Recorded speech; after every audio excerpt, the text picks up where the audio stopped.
Ladies and gentlemen, boys and girls, it is I, the Queen of Charisma, Big Juicy, and we're going to get to talking. Here we go. Do you wanna get live with me? Do you really wanna ride with me? I'm in the club, baby, grind on me. Welcome everyone to another great edition of the 3 Count Podcast presents Now Entering, and I'm your host, Clifford Red Dog Miller, the man that leads you up that mountain called wrestling. And by now, with this being season 5 and our 390 something episode, I would just hope you say it with me. I am your Sherpa, because like your tribal chief, acknowledge me. But like every good Sherpa, you gotta have someone who's been there, done that, and can do it more efficient than you can. That's why it's never about me. It's about who's entering the ring. So who's entering the ring today? You can find this person at PvP. You can find him at KPW, PPL, Focus Pro, RWA, TIW, PG, Fight Life, NCW. She stays fly. She stays happy. She stays like your favorite 2000s brand, and she is the queen of charisma. She is Big Juicy. Oh my gosh, what an intro. Thank you. Hey, let's go. Let's go. It's always about those things that you try to always like impress people with how much stuff research you've done on them. Oh, well, very well done. You kept going and going. And I was like, and then Yo, so we met a couple times. So we were at Kaiju, we've met at NWWE, we've met at Focus Pro. We've kind of seen each other like a few times. And so I was like, yo, like you and me and Sammy were all having a conversation. I was like, yo, let's come on the podcast. Let's have this fun conversation. And here we are. Here we are. It's always a good time to, not just get together in the ring, but do things like this and still, talk the business and whatnot. Oh yeah, it's one of those things where I always tell people, like, and I say it especially, and I think I say this every time I talk to females, like on the podcast, like I'd rather meet you in person and then ask you to come on the podcast versus like sending you a DM, because like you get so many. I can only imagine, like especially for females in the wrestling business, that you get all these weird DMs and stuff like that, and I just could not imagine if I saw some person named Red Dog pop in. It was like, hey, you want to come on my podcast? And I'm like quite sure like who the hell that person is. So I was like, let me just go find people and talk to them in person. Okay, with your situation and Red Dog, yes, that makes sense. But just to speak to what you just said there are so many random DMs, messages that be coming through the Instagram that I wish I didn't have to deal with. But, I guess that's part of the business, unfortunately, for female wrestlers. It is so. I think about it too, because like I like cringe that I have to say that, but trust me, and I don't get it nearly as bad as you do, but I've had people slide my DMs and then like ask me if I do like specialty matches and request matches, and then like if I would sell them like a pair of socks for $20. Like, oh yeah, my friend got that, but underwear. Yeah. Like, no, like no. And it's weird too, because like me in the thought process, I'm like, well, it's only $20 and it's a pair of socks, so I really need these. I'm like, you know what? No, I can't do it. I can't do it. It's just a lot of extra work that, unless the price point's not there, is it really worth it? No, I was like, I could take that 20 and then I could go buy 6 more pairs of socks if I wanted to. No, I'm not gonna do this now. Yeah, this conversation. Extra profit on that. Yeah. Future endeavors right there in that one package of socks. Yeah, one worn pair of socks for $20 if you want them. You heard it here first, ladies and gentlemen. You heard it here. Yeah. Oh shit! Now my DMs are gonna get loaded up. Hey, I saw your podcast. You said you would sell like right into that, brother. I don't know what to tell you. No, but I do find it weird. So that's why I'd love like having conversations with people like in person, because like that's ultimately where it comes to. Like when you have that conversation with a person, you can make that connection, and then you just know that the connection is gonna get even better when you're on like the podcast, like having fun chatting it up. Full circle moment and then some. Am I right? Hell yeah! Now people know that it's $20 for a pair of socks, and that's just socks. That's just socks. There's more. It was funny because like one time, I went to a gas station and I was buying some food and stuff like that, and I had a bunch of ones, and it came from, I think it was Focus Pro. They had, when I got paid, and I had all ones, and there was like a 20 in there, and they're all the ones. And so I was like, yo, and I was like, it's not what it looks like. And the guy across the counter was like, it's 100% what it looks like. I was like, no, because you don't want to know what I do for this 20. Like, Oh just kept, no. I was like, oh Okay, my so that's god. never really happened in wrestling, but in one of my side shoot jobs where I get paid cash under the table, that definitely just happened to me where I got $60 in ones and it looked terrible. And you're just like, you know what? It is what it is. Money's the money. Yo, all right. For those who don't know who Big Juicy is, how did you develop Big Juicy? Okay, well, Big Juicy wasn't always Big Juicy. Big Juicy, the name at least, was given to me by like 3 or 4 biker guys that were in the crowd of one of my matches. So this is a story. So buckle up. Get your snacks. You're not going to the bathroom. Here it goes. So when I started training, I trained out in Holyoke, Massachusetts at Kevin Landry's Pro Wrestling Combine. And you go through the whole process where you learn your basics, whatever, and then your trainer gives you the blessing to like start working shows once you get to that certain point, right? Well, it turns out that the school was actually going to start doing some of their own house shows with a lot of the trainees to like get their feet wet, whatever. So those combine shows started happening, and I started off as a heel, believe it or not. Big bubbly me, here I am. Yes, I started as a heel because when I first started in professional wrestling, I was a much larger individual, and Kevin said, "You're going to be bigger than most of the girls you're going to get in the ring with. You're going to be a big bad heel." I was like, listening to my trainer, I'm like, "Yep, whatever you want." So my initial gimmick, I was a heel, and my first ever ring name was Roxy Star. Terrible. Think about what you can search that on a different type of website or something online and see what you get. Like, so bad. But I Right started now, though, working guys, don't pause this podcast to go look that up. Just watch this podcast, and then whatever you do afterwards, whatever you do. so bad. So this series of combine shows starts happening, and I'm working as a heel, and I'm getting my feet wet, getting those initial matches under my belt. And I started to notice that there was this big crowd of bikers that started rolling up to the shows. And these 3 to 4 guys in particular would always get really loud during my matches, whatever. And started one night when they started cheering for me instead of like, not liking me, booing me. You would traditionally think a crowd would respond to a heel. They start cheering. They're like, "Yeah, yeah, that's my big juicy girl." And they just kept saying stuff like that. And I come through the curtain in Gorilla, and Kevin goes, "How does it feel to be a face, kid?" I was like, "Oh, like not what we were going for." But they saw the direction that the crowd was responding, or how they were responding to me, giving me a weird face push out of being a heel. And Roxy Star sounds terrible.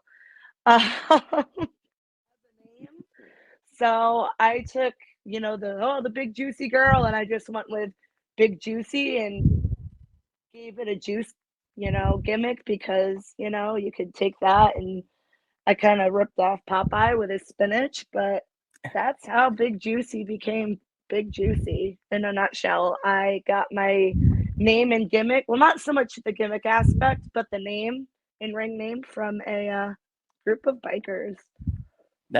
But you know what? That's lit though. Like It's so the crazy. Like, fans gave it to who's you. got that type of origin story? Like, it's so weird. I mean, it 100%. Like that's really cool though. Like it started off as this name that you weren't really 100% about, and then the crowd The gave you that the name. guy that started putting the shows together was like, "You don't have a name, kid?" I was like, "Nope, I got, my moves and my gear and all this, but I have no name." And he's just like, Roxy Star. That's what we're going with. And writes it on the card. I'm like, okay.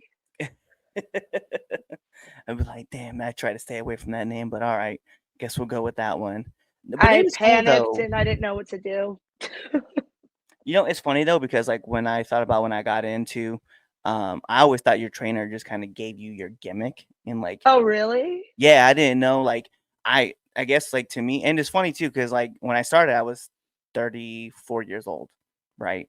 And so to me, I was like, yo, like it's one of those things, and then you just take the gimmick and you kind of work it, making your own. I didn't know like how much it meant to be an independent contractor. Wow. Yeah, so my trainer was like, "Well, you were in the military, so you could be like that stoic dude who just like, is a mercenary and he just doesn't play around and he just grinds, right?" And I'm like, "All right, cool. Yeah, yeah." And he's like, "Well, what's your name going to be?" I was like, "Red Dog." And he's like, "What? Why?" I was like, "Well, it's been my nickname for like my whole career. I couldn't think of another nickname that I would just run with, especially if everybody knows that my first name's Clifford. They're all gonna be like, oh, why didn't he just go with Red Dog?" And so I just took it and ran with it. And then yeah, then I randomly I was telling my trainer I was like 6 months in, 7 months in.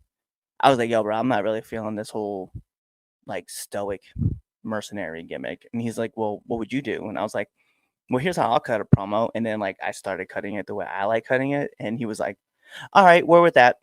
He's like going with that. And Damn.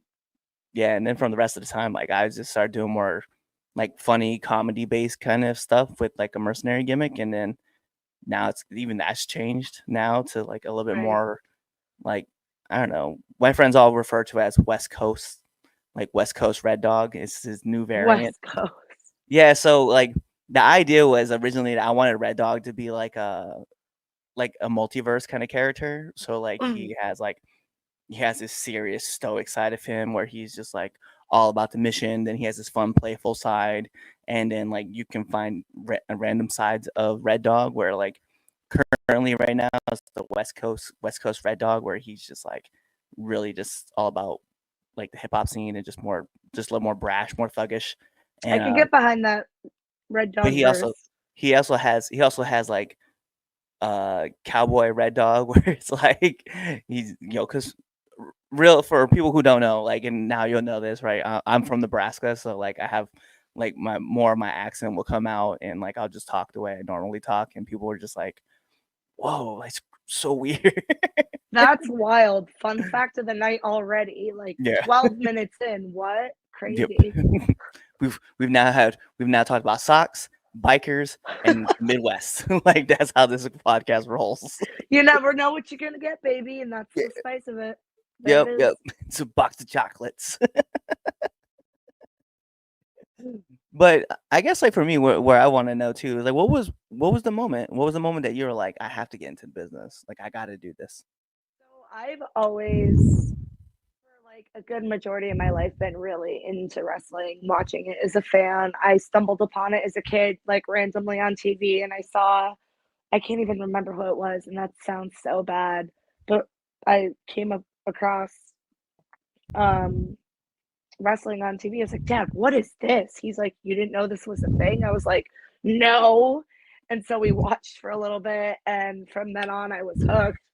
But I had a phase in my life where it was around like eighth grade, freshman year of high school. I stopped really following wrestling. I was like, no, all the other girls my age are doing this, that, and the third. They're not watching WWE and like following these men and women that are like, doing something so great and athletic and, putting it all out there for people. They're not doing that. And I was like, oh, I guess I better like play into my perceived gender stereotype, right? And like shy away from that. But then it wasn't until I graduated high school and I was going into college. My then partner at the time, he was really into wrestling and it kind of reignited my, love for it. And I got back into it. But I made it, all through college, just being a fan. And then did my master's degree, all still being a fan. And once I finally had time after I finished going to school, one of my good friends actually from high school was like, hey, there's a training school in Holyoke, right? Like, it's super accessible. Go check it out. And I finally had the time and I was like, it's now or never. Like, I just got to do it. I've been a fan for so long.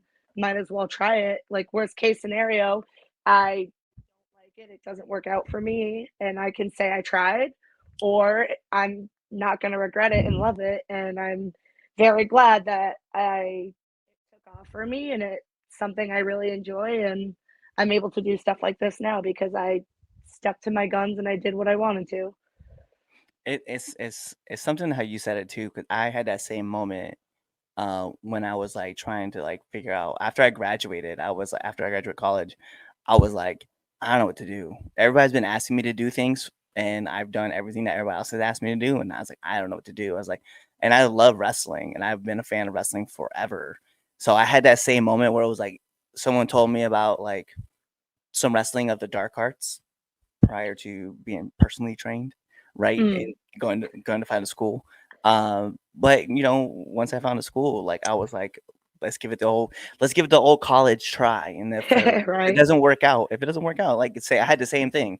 Like, yeah, if it doesn't work out, then it doesn't work out, and it's fine. Like I Right. tried, and Exactly. I had 3 different signs to tell me that it probably wasn't gonna work out, and I still kept pushing through because I was like, "No, it's gotta work out." And one of them was I started January of 2020, and then the pandemic hit. And I was like, Yeah, listen, okay, so, like, talking about how I got started and everything in the pandemic is wild because I debuted at those combine shows October 2019. And then, so once that started, I started doing those, and then I started getting outside bookings, and my momentum caught up until March 2020. Then the pandemic happened, and I was doing everything in my damnedest. I was taking any like taping booking that was happening. I was, trying to really engage on social media because I started to pick up a little following. And, in the beginning, once that starts to happen, it's cool. It's this exciting feeling like you want to keep it going, and then right, the world shuts down. yep, So social media was like, I would sit there and have like, what did I call them? My juice bar sessions where I'd go on in Facebook Live, and I'd sit there and just interact with different fans that would pop on and like talk about literally anything under the sun. Like, it's crazy to think what we tried to do during those times to keep ourselves quote unquote relevant, you yeah. know? It was funny because like my boy Chaz and we had started this podcast, and we started a 3 count, right? It was our debate show where we would just watch wrestling and then we would just debate about stuff. And when the pandemic happened, so we started that show in like late December, early January, like so December 2019, January 2020. And Right, then when the pandemic hit, we were like, "Oh, what are we gonna do? We gotta find content." It was like maybe we're like spitting ideas of like maybe we'll just like watch old wrestling shows and we'll just like give right. our commentary and just what we thought about. But wrestling kept going, so like, all right, well maybe. And then I got the random idea of like, "Oh, we should do an interview show like everybody else is doing. Why we can't do one?"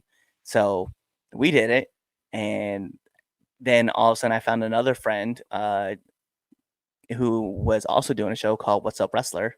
And so I was like, yo, let's talk with him. So we started talking, and then one thing led to another. Like the show just kept going and going and going. I was like, oh my God. So we've been doing this for 5 years, and all started because of the pandemic. And I was like, same idea. Like I want to get some content out there. I want to make sure people Yeah. like check us out. I want to interact with people. Because that was the one thing that my trainer told me too, was that social media was gonna be key. Like you have to engage with people constantly. And my TikTok game was amazing at that time because like I had all this time putting all this content together. I think I had like 15,000. I still have 15,000 followers on TikTok, Oh and I'm my like, God. I need to build more because I'm like, yo, I need more See, engagement. I have a TikTok account and I literally just use it to go down the scroll hole. I never learned how to make TikToks. It's bad. But the thing is, I have followers, which I don't understand because I've never posted a single video. Everybody just found you. They're just I like, yeah, guess follow her. one day a video will pop up. Yo, but Yeah. there is something else that I want to talk about too with you, especially because I have watched I've gone back and watched videos of you, right, when you first started, Oh and then no. I've seen the videos now, and obviously we've met now. But what I really want to talk about was something else that you said it at the beginning, but I didn't really like I didn't really punch at it until now. But you went through this incredible like journey of fitness because you are like I was just talking about this with a client of mine, that you like have gone through like this huge training and like you like run marathons and stuff like that. Okay, not marathons yet. Not marathons yet.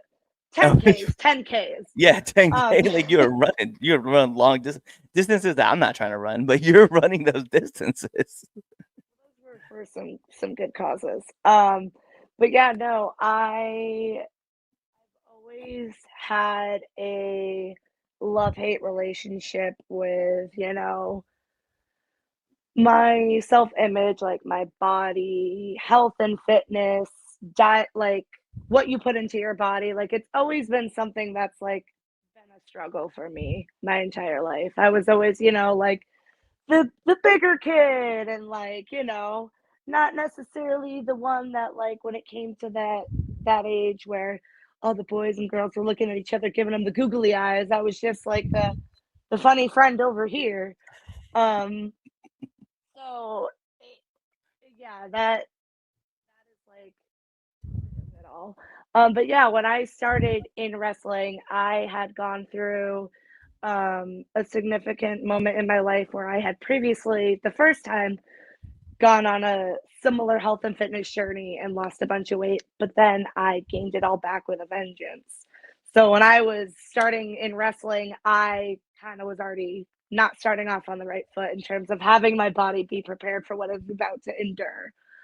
Um, and what really opened my eyes to it was COVID. Once, the gym shut down and I thought my wrestling school was closed, but they really weren't. Um, and I was working remotely from home, and I was like, I'm going crazy. I think I want to use this time to take care of myself and start this process. So a girl that I went to high school with was doing remote personal training, like online Zoom hit classes, and she used an app where she used to, assign workouts with video demonstrations and everything. And that's what got me jump started with my second big journey of, healthy lifestyle and dieting and weight loss. And that got me like 80 to 90 pounds off. I started at 267. And by that time, I was around like, let's say like 195, 190 on a good day, like within that range. But then what really kind of got me, and I've been maintaining this since the pandemic started. So it's been a while now, and this is the longest I've been able to maintain, weight off my body, continue to treat it well, and continue to push and progress. But what really was like the big thing that got me doing those marathons, no, 10Ks, 10Ks, um, was I joined Orange Theory Fitness back in January, and they focus on having your heart rate hit certain zones to make sure that you're working and you're where you need to be to get those results. And I was on the treadmill, the water rower, and on the floor lifting. And I realized that I am way capable of more than I ever give myself credit for. So I'm, able to run an 8.5 minute mile now, whereas I've never been able to run anything under 10 minutes. And, even just with joining Orange Theory this past year, this past August, I did the Falmouth Road Race for the second time. The first year I did it, I ran 7 miles in an hour and 16 minutes. And this year I did it in an hour and 8. So I took 8 minutes off in 1 year. And it was because I was dedicating all this time to you know, this new studio that was, giving me all the tools that I needed. So yeah, I've been just trying to do more, and I'm starting to definitely feel the benefits of me investing in myself and my body in the ring, being able to do, go longer, go harder, try new things, and be able to maneuver my body in a safe way to do it. So it's not only been helpful outside of the ring, but definitely inside the ring as well.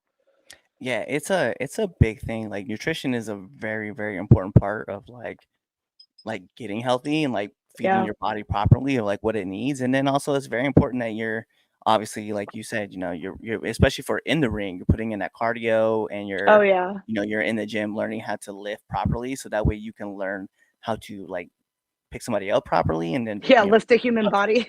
yeah, and then properly throw them down on the ground. Some people think that you just pick a person up and you just slam them on their back, and it's like, no, there's Yes. art to it, and it Like, really no, is that's important that you're in the wrong. gym. Oh, Yes. I was watching these two kids. They're in the ring, like working. Well, working. Um, and like one of them just picked up the other one and dropped him, and like it was a high bump like on the upper part of their neck, and I was like, Oh. really mess somebody up that way. And and you could tell it was just, and I don't mean, so I don't mean this in a malicious way I say it, but it was just two skinny kids who just didn't know what they were doing. And it's like, bro, there's Yeah. like a proper way to like handle someone and like drop them properly. Like it was a whole thing. Right.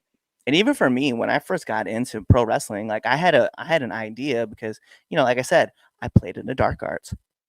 But, when I got into the main part, and I was being trained properly, how to, like, take bumps properly and do things, like, I started being able to do things that I knew I could do if I had really, like, worked at it, and so, like, I hit a 450 splash off the top rope, and I was, like, excited. I've never done it in a ring, never, probably never will, unless, like, it's something that's, like, my adrenaline is, like, going a million miles an hour. The moment is there. Yeah, it's like, "Oh, I'm gonna hit this right now," like, otherwise, no, never, but, it's one of those things where it's like you start dedicating yourself really hard. Like, I started really focusing on my diet, really focusing on, like, how I'm lifting and what I'm lifting, and taking care of my body afterwards, because repair is just as important as working. Yes. Oh, ridiculous. And like it wasn't until I want to say the last like 2 months, I really like identified that you got to give your body the time to, it needs to rest. Like I was like, no, you got to go, go, go, go, go. And then within the last 2 weeks, I did that where I did like two workouts in one day. I had a show the day after that, and then something else going on. And come that Monday, I wasn't able to lift my leg like when I was standing, like more than like 3 inches off the ground because something was so strained and tight in my leg. And I was like, I can't go to the gym. I literally need, I took 3 days off and like seemed so minuscule, but I was like, I'm not doing my thing, but that's okay because my body needs it. So now I'm definitely way more mindful of, hey, it's okay. You did the things this week. Give it some time. You're going to be okay if you don't go and lift today. You'll still be okay tomorrow. Yeah, I had a situation where, so I have a new workout regimen that I'm like putting together and push myself through, and it's a 7-day regimen, but 2 of those days is like active rest and then like a rest day. Right. Um, but even on like a Saturday, right? I got done training some clients. I wanted to put in some time. I had been told, hey, there's a strong possibility that you're not going to be booked on our show. So just show up and help out with the ring and stuff like that, and then we'll see what happens. So I was like, Mm-hmm. yeah, cool, whatever. So I do my workout like normal, right? And I Mm-hmm. had a whole workout that was all about speed, cardio, and or speed and quickness and Mm-hmm. agility. So I'm doing a Right. lot of like a lot of agility training, and then so I go to the show, I go to work, and hey, sorry, bro, like unless this person shows up, like you're probably not gonna have a match. Like, cool, whatever. So whatever Mm-hmm. you need me to do, I'm here for. Person shows up. Now we're in limbo. Are you gonna do it? Or you not? Are we in? Are we out? And then I get told you're in. I was like, dude, my legs are fried. I'm jello. I was like, this is gonna suck. So match goes on, match is like happening. We're having it's a fun time. I go to do a kip up, and yeah, my legs were not even around. Like I kip up, I land on my heels, I hit back on my butt, I pop back up, I look at the crowd, I'm like, shh. And then I go into the next movement, but I was like, yo, my legs were just completely fried. You ain't got no legs, Lieutenant Dan. Exactly. 100%. I was like, oh man. Oh no. Because then like the following week I had another show that I did, and so I didn't do my agility workout that day. So I was like, yo, let me just go right to the show. So I gotta train my clients, went to the show, same exact thing, right? I get put in the match, all of a sudden I hit the moves, right? pop up, do a kip up, land it no problem, hit the next sequence, and it's like, all right, well, I guess a lesson has been learned today. Yeah. Well, so it's bad because I'll had a similar line of thinking, like show days. I'm like, maybe I'll just go to the gym and do a light lift or like get a little bit of cardio in to get my body going. And my boyfriend's like, you're gonna wrestle tonight. That can be your movement for the day. You're okay. I'm like, yeah, you're right. Yep. Yeah, especially because like when you're in a ring too, like you're not running, right? You're moving quickly and you're getting Yeah. to spots, move. But yeah, you're moving a lot. You don't realize like how much you're moving. Oh And I my remember God. Yes. my trainer in Baltimore came to watch me in a match, and he was like, "Dog, how like you run? I wish." He's like, "I wish you could run like this when you're in like in our training sessions." And I was like, "What are you talking about?" He's like, "Dude, you just didn't stop. You just kept going." And he's like, Right. I was like, "Oh," and he's like, are you tired now?" I was like, "Oh yeah, 100%." Like I'm after every match, I'm always drained because you Oh, have that big dump, adrenaline dump. And he was like, "Yeah, I could tell." He's like, "But yeah," he's like, "You didn't stop moving. You kept going everywhere. You were talking to the crowd. You're running here, running there, jumping, get thrown around." He's like, "Yeah, he's like, "Yeah, I definitely." He's like, "I want to see more of this in our sessions." And I was like, "No." well, there's also just that like extra layer of like you said, adrenaline. It's like when you're in the ring and you're actively working in front of the crowd, you're just on autopilot there. You just do it regardless. It's a mind over matter thing at that point. Yeah. Like regardless of like how exhausted you are physically or like if you didn't sleep, like you just turn it on and you go because you have those people there, you know? Oh yeah. And it's always like you don't want to let the crowd down. So you're like, Never. I have to stay at 100 the whole time. But then there's always like, even if those days where you're like, because I've had those days where like I was, in the back and I was kind of like in my mind and stuff. And maybe I didn't have like 100% of energy. But the moment that I broke a curtain and I heard the crowd, suddenly I went from like a 60 to like 120. And I'm like, I'm with the crowd. I'm like over the top. Yeah, that's Going. And exactly so it. I love it. I love every minute of like breaking the curtain and coming through and just chatting it up with the fans and stuff. Yeah, it's crazy.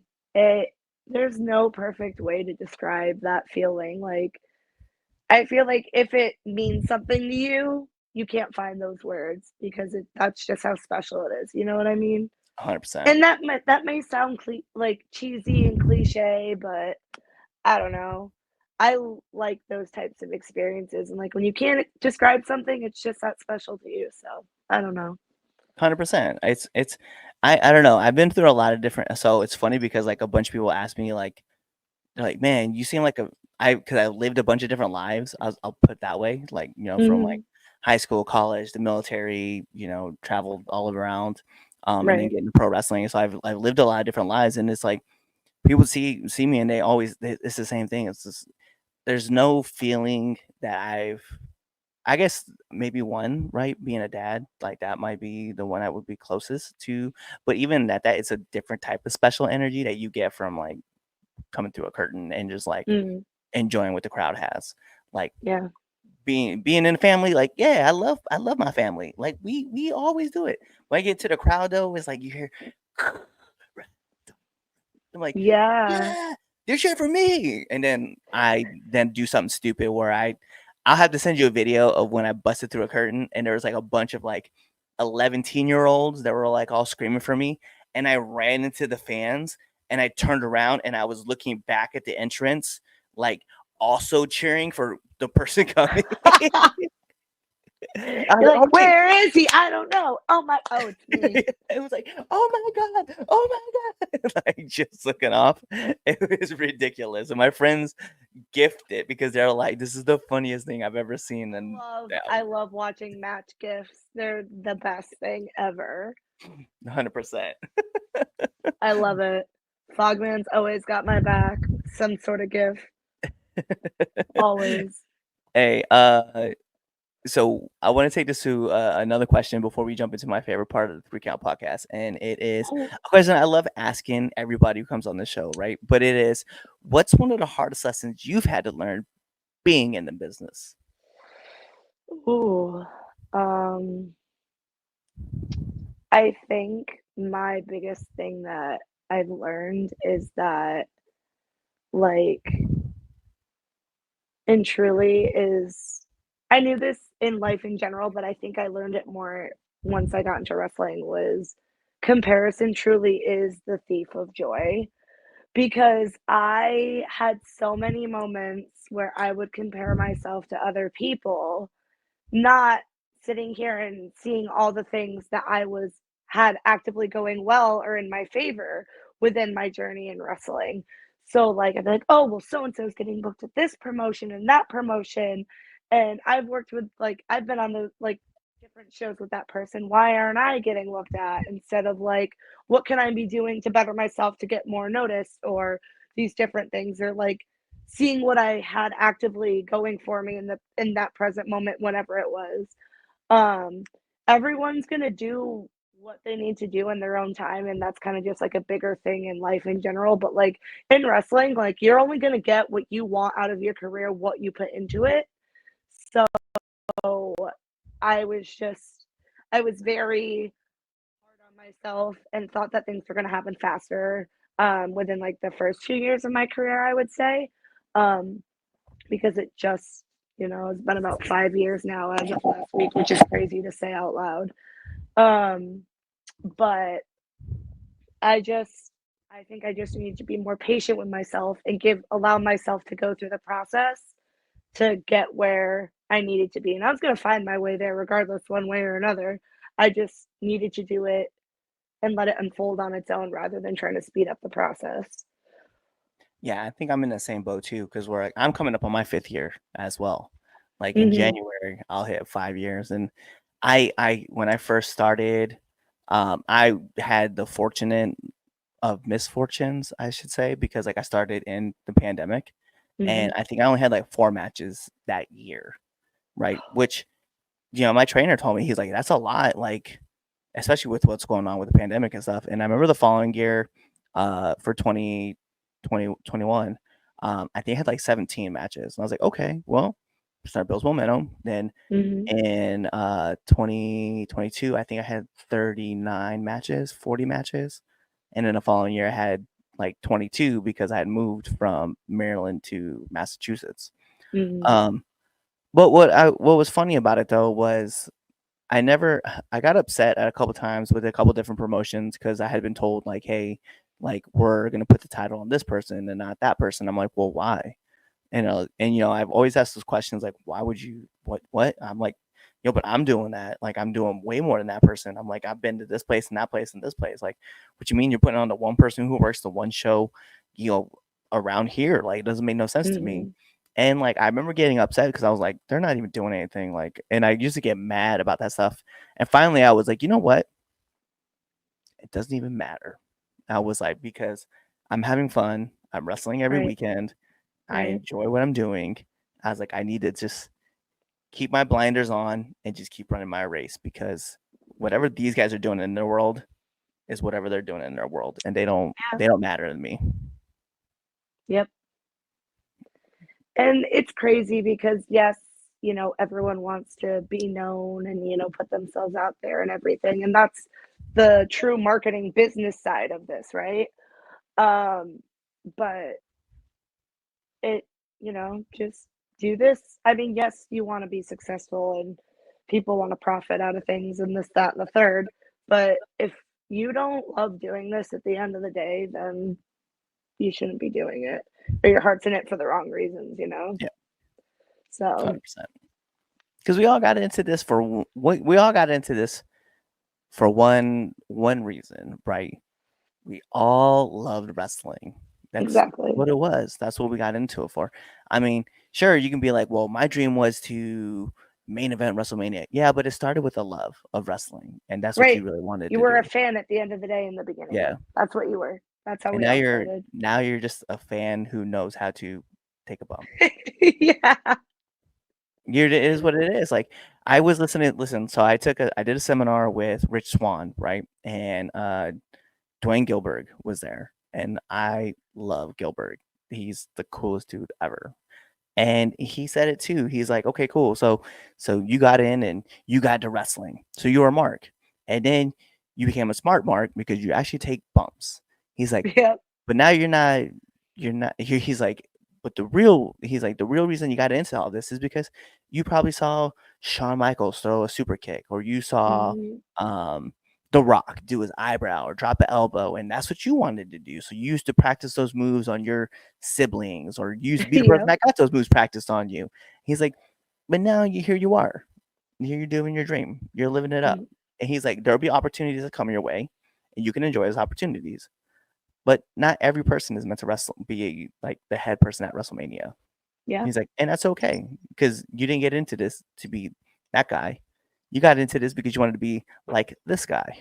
And I was like, Mhm. yeah, that's good. It's like, yeah, Yeah. you're just right.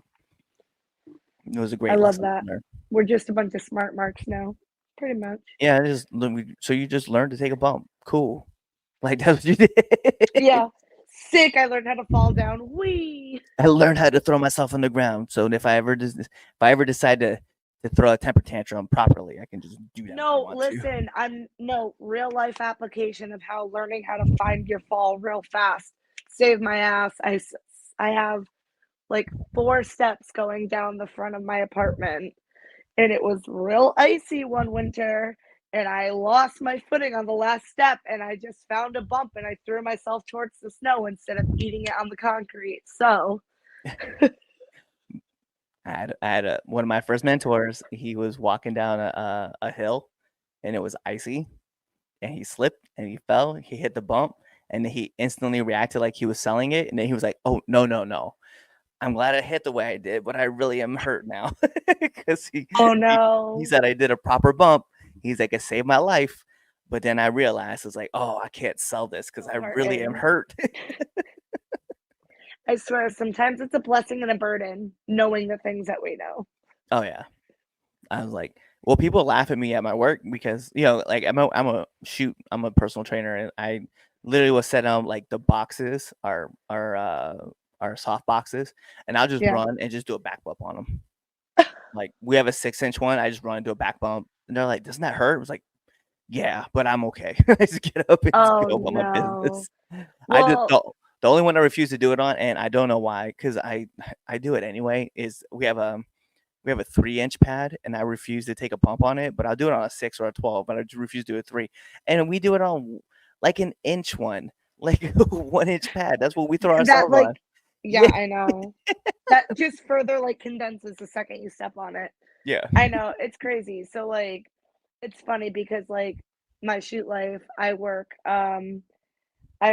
pretty much as like a paraprofessional for kids with autism and developmental disabilities at like a private school. And and some of the higher functioning kids, they know that I wrestle and like I've shown them videos before or whatever. And it's funny. This little boy, he and I have this whole handshake where we dab each other up, and then at the end we double tap elbows and then we elbow bump. It's so funny. He's like, "That's a strap in the elbow." I'm like, "Yep, that's right. You know it." one of my clients is he's a special needs, and he's in a wheelchair. Um and he anytime he pops in the door, right? And I'll tell you a true story. So anytime he pops in the door, I'm like, "Yo, what's up, Ryan?" And he's like, "Hey, Cliff." And then like as soon as I'm like, "Hey, yo, we good to go, man. I already punched you in. We just gonna go." He's like, "Whatever you say, Red Dog." And then like he knows I'm a pro wrestler, and that Yeah. he like just hangs out with me. But then one day I didn't know this, but he has one of those power chairs, and like Yeah. it has the ability to stand up. And like I wasn't really paying attention. I don't know why. But he was sitting down when I saw him, and I went to grab Yeah. his weights and stuff for what we were gonna go do. And all of a sudden, like he was full standing, and I turned around. I was like, and I just look up, and mind you, now he's standing 6 foot tall, or little like 6'2". And I look at him. I was like, "You need." I was like, "Hey, bring your ass down here, Ryan Tron, right now." It was like. He's like, "What?" I was like, "You don't get your transformer ass sitting back down here right now. I swear to God, I'm gonna drop this elbow on you." And then he was just like, "All right, Red Dog," and then he put it back into like chair mode. But it was That's like hysterical. it was so from then on it became the Red Dog and Ryan Tron show, and so we just be Oh talking dear in the back. Lord. I So much fun. love that. That's Yo, that's top tier. That's top tier. I'll show you a picture. I'll send you a picture after of him and I. Nice. Um, all right, so we're gonna move into my favorite part of the 3 Count podcast, which is the 3 Count podcast 10 count questions. And Miss Ah, Juicy, this is how it works. I'm gonna fire off 10 questions at you rapid fast, and whatever your answer is, that is your answer.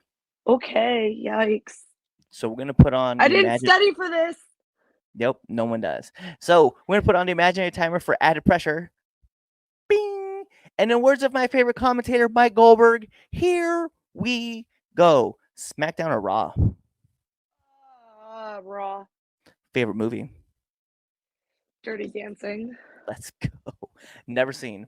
Uh, Oh, you my have wife says homework. this. My wife says the same thing. Waffles or Patrick pancakes? Swayze. Oh, waffles. You can get all the extra syrup and little nooks and crannies. Favorite TV show? Ooh, that's so hard. It's gotta be a tie between Freaks and Geeks and Daria. I love Freaks and Geeks. Marvel or DC?